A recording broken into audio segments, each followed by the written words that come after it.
Hey guys, what's going on? So I'm here and we're back for another episode of Meta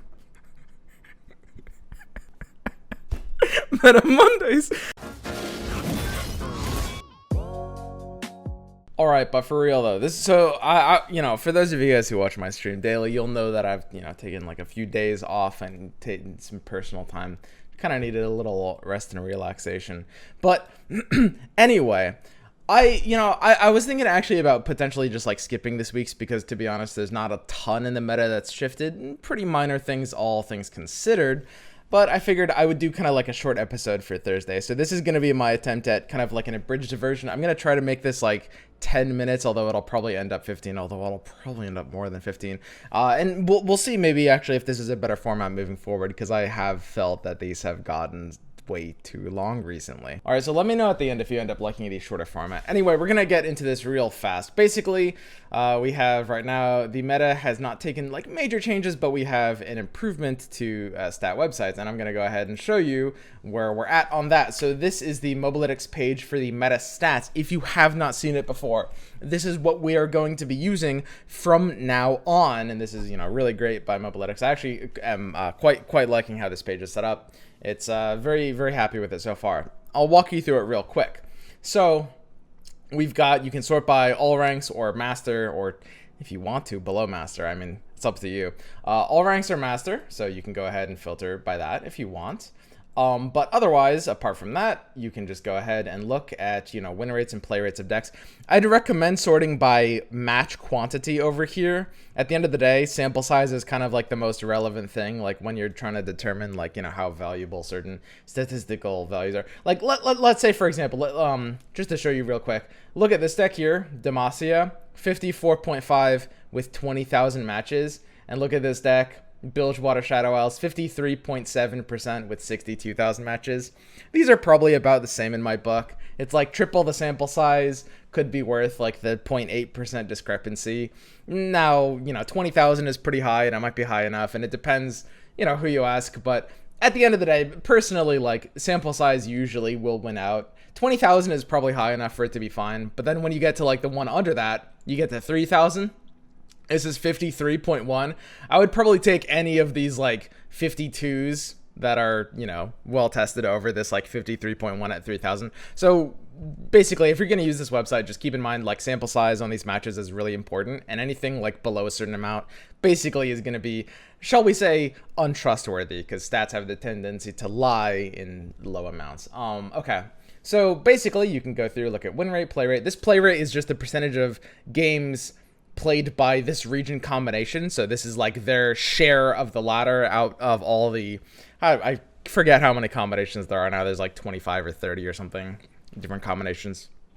And this is like the ladder share of these two combinations outside of that, right? So you can go to, the region combination. This is Noxus P and Z, and you can see this is like their rank. This is their overall win rate, overall play rate, according to that ladder share.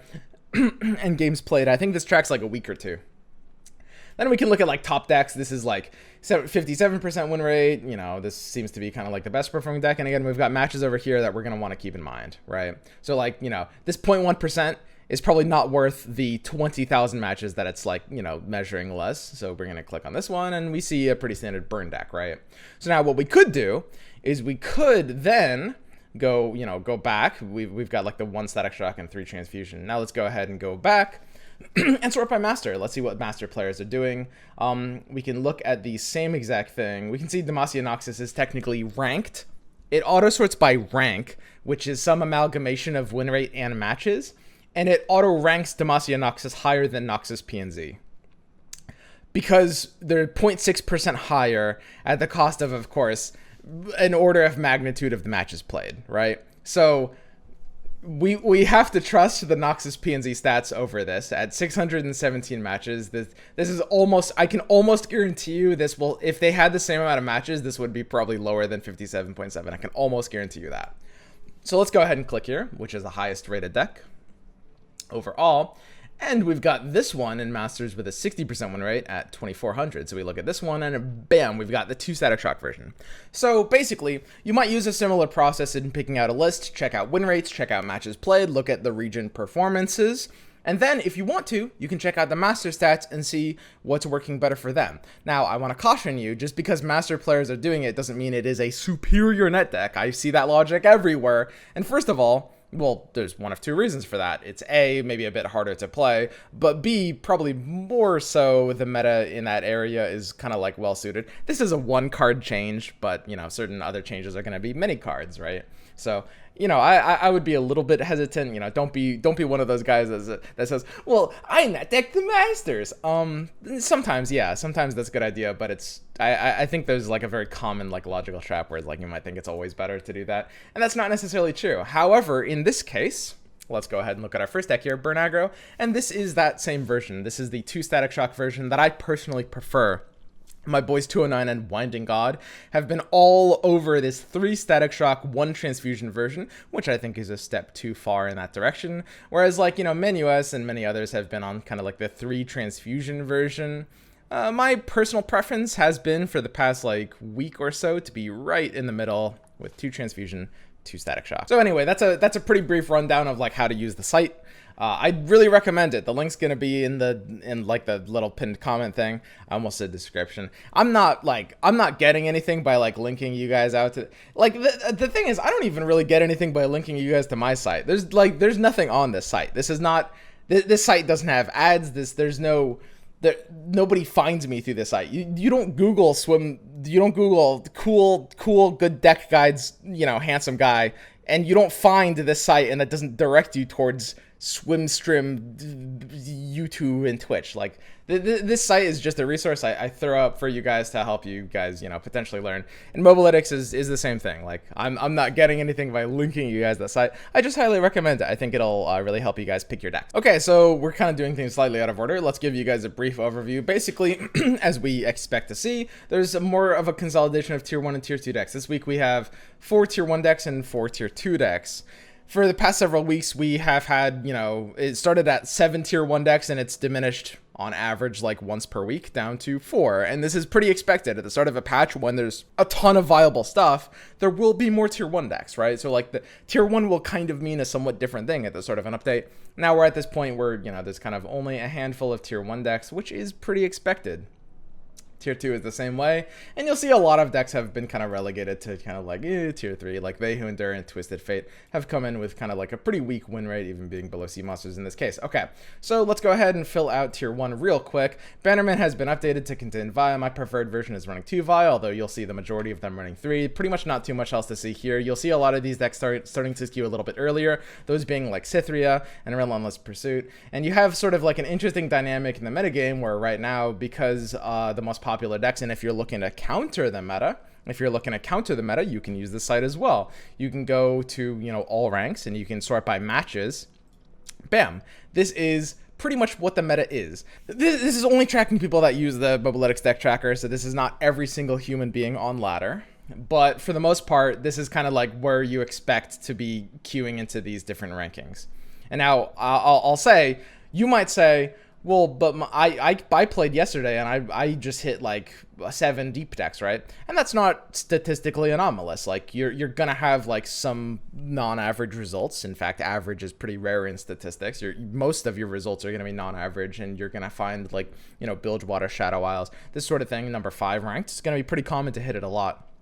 The mistake a lot of individual players make is they'll hit like this 7 times in a row and they'll be like, wow, I guess deep is really popular today. And then they'll play tomorrow and then they'll hit, you know, Karina 7 times and then they'll be like, wow, I guess it's maybe Karina's picking up. Maybe some streamer's playing Karina or something like that. In reality, it's just statistical noise. It's just random stuff happening. And this page is a good way to kind of like clear yourself of that and just make sure you have an accurate gauge on what actually is happening and not just kind of like, you know, hitting patterns that aren't really there, right? Anyway, we have this interesting thing on ladder where right now you'll see that the decks that I recommend on my website are tailored to beat this meta. Right now there's 123 burn matches, which isn't surprising because of course these matches are faster. So, you know, I mean, there will be more burn matches on ladder, but they happen very quick. So, you know, it ends up being probably around the same amount of burn players.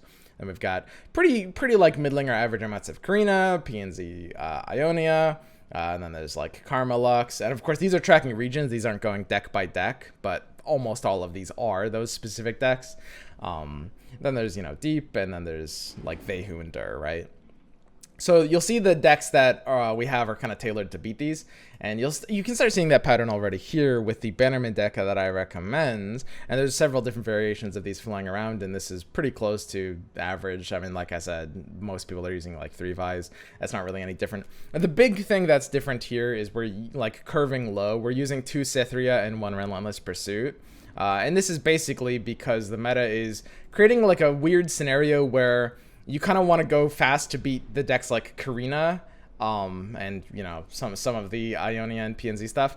But to beat the fast deck, which is Burn, you also kind of want to go fast because you sort of need to race them down.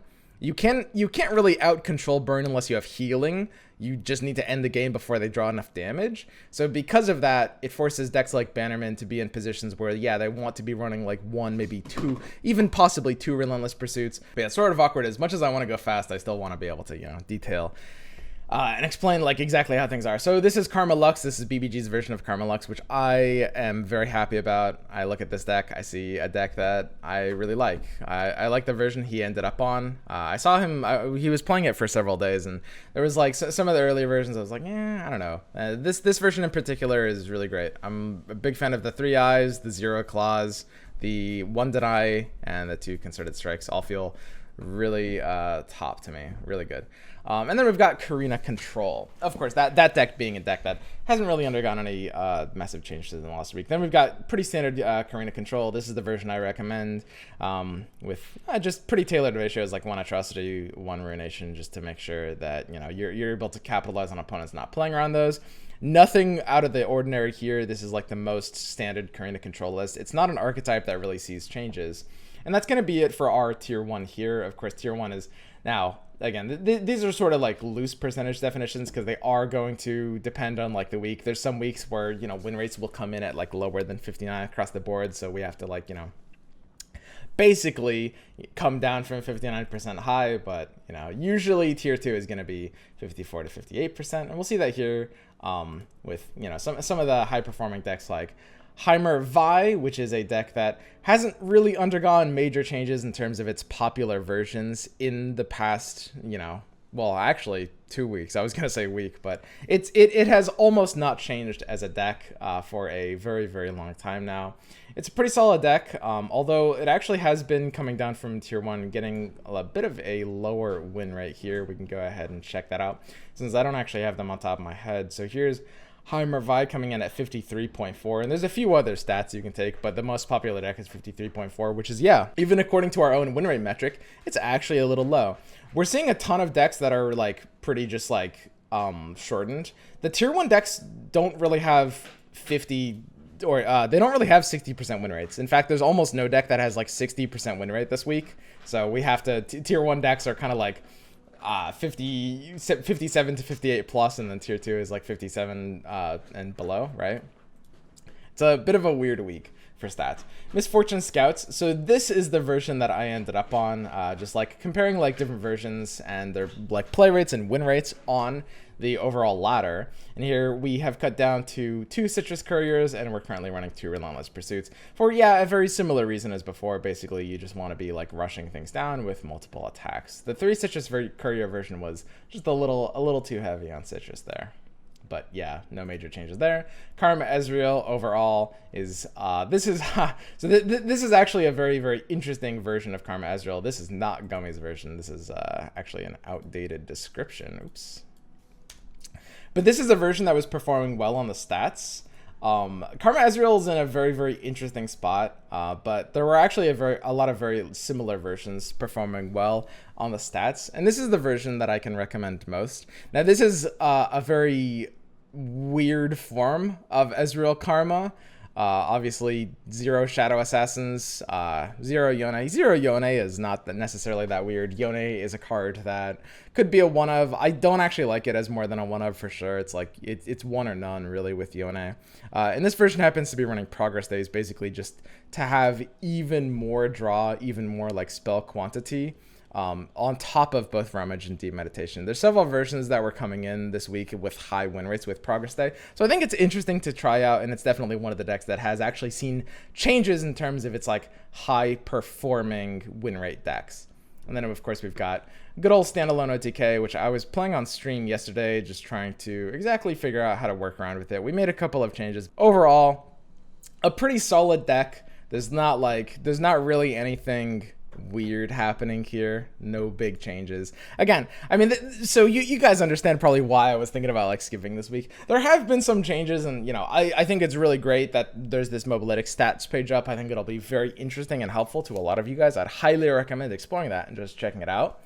But overall, you'll see like individual decks have only changed 1 or 2 cards. That's not unexpected. It's mostly like a tiering change, like Heimer Vi and Karma Ezreal showing up like pretty low stats this week compared to last week, as well as, you know, the same is being true for like Veiho and Dirg dropping to tier 3. So overall, we have had some like tiering changes. And you know, 1 or 2 card changes, like, you know, almost every version of Bannerman is splashing in Vi at this point, like 2 Vis or 3 Vis. But apart from that, yeah, it's pretty much going to be kind of the same meta. There is going to be a balance patch in the next week, though, which will be very, very interesting because there are a lot of power cards that are sort of like suffocating the meta a little bit. And you guys know the cards I'm talking about. You know, we don't need to name any names here, but there's several cards that presumably, like, when even minorly nerfed, the meta will free up in some pretty interesting ways. And there feels like there will be a lot of like these tier 3 decks that'll be very viable. All right, that's it. That's kind of my shortened version of the Meta Mondays. Let me know in the comments if you guys liked this sort of like short style. By the way, I'm not actually covering the tier 3 decks. You can check them out on the site, and the site is linked in the pinned comment, as it always is, but I'm not going to like go through them in this video. And I might stop doing that from now on, just because a lot of you guys don't want like literal like 50 minute videos to like watch through. But overall, they're still, you know, they're all updated, and you can check them out on the site. But anyway, you know, that's it for this video. Let me know if you liked the kind of like shorter style or any suggestions you might have, because Meta Mondays is, you know, an always evolving thing. Sometimes we don't even do them on Mondays. It's great. I'm not doing that like YouTuber thing where it's like, oh yeah, I'll read the comments. Oh, just comment. I don't know. It always feels weird to me. Like maybe this is just me. It feels weird saying like, let me know in the comments. Because when I hear that as a YouTube viewer, like when I'm watching videos, I'm like, oh yeah, oh, you'll read the comments, buddy. Like, I don't know. But no, seriously, I actually do want the feedback though. So yeah, let me know, and we'll see if we want to make any changes for next week's, which will be in maybe like 4 days. But you guys all know it won't be. All right, guys, that's it. See ya.